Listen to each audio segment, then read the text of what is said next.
নমস্কার। আজকে আমি ট্যাংরা মাছের ঝোল বানাবো। কিভাবে বানাবো তার জন্য পুরো ভিডিওটি দেখার অনুরোধ রইল।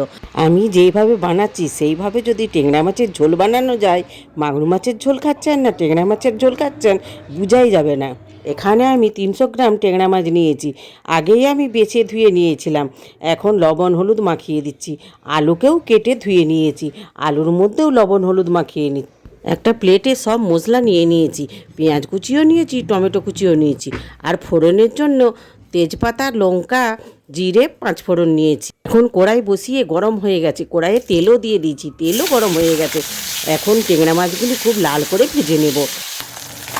কড়াই খুব ভালো করে গরম করে যদি তেল দিয়ে মাছ ভাজা হয়, কড়াইয়ে কিন্তু মাছ লেগে যায় না। দেখুন, সব মাছগুলি আমার গোটা গোটা ভাজা হয়েছে। একইভাবে আমি বাকি মাছগুলোও ভেজে নেব। এখানে আমার 300 গ্রাম মাছ আছে তো, তাই আমি অল্প অল্প করে 3বারে ভেজে নিচ্ছি। এখন আমার মাছগুলি ভাজা হয়ে গেছে। ওই তেলে আলুগুলিও ভেজে নেব। আলুগুলিও লাল করে ভাজতে হবে, তবেই তরকারির স্বাদটা কিন্তু খুব ভালো হবে।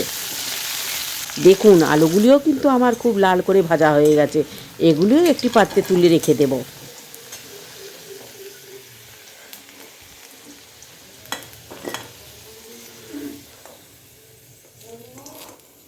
ওই তেলের মধ্যে আরও একটু তেল দিয়ে দেব।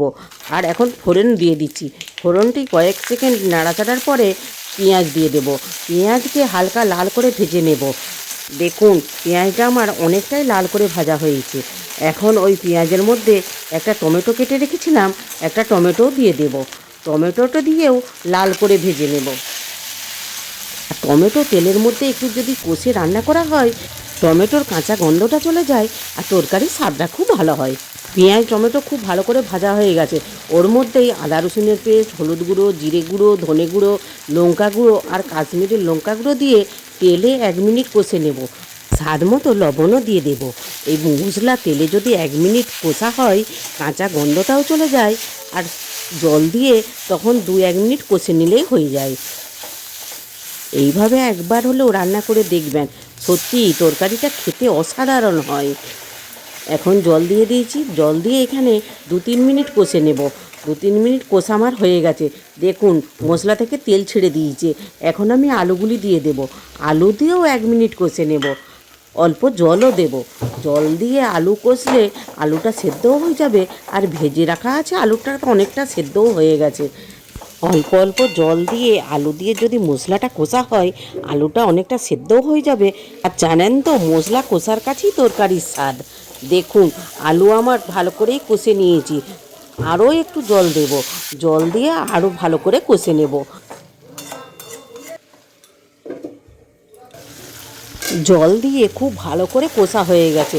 এখন আমার দেখুন আলুটা অনেকটাই সেদ্ধ হয়ে গেছে। এখন আমি এর মধ্যে জল দিয়ে দেব।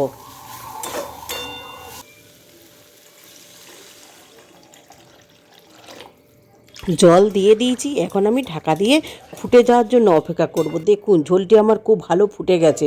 এর মধ্যে ভেজে রাখা মাছগুলি দিয়ে দেব। মাছগুলি দিয়েই ফুটে গেলেই কিন্তু রান্না রেডি। দেখুন, ঝোলটা দেখতে কত সুন্দর হয়েছে। তরকারি দেখতে সুন্দর হলেই খেতেও কিন্তু দারুণ লাগে।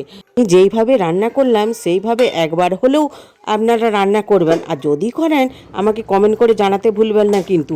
আশা করছি খুবই ভালো লাগবে। আজকের রেসিপিটি ভালো লাগলে একটা লাইক করার অনুরোধ রইল। আর প্লিজ সাবস্ক্রাইব করবেন আর বন্ধুবান্ধবদের সাথে শেয়ারও করবেন।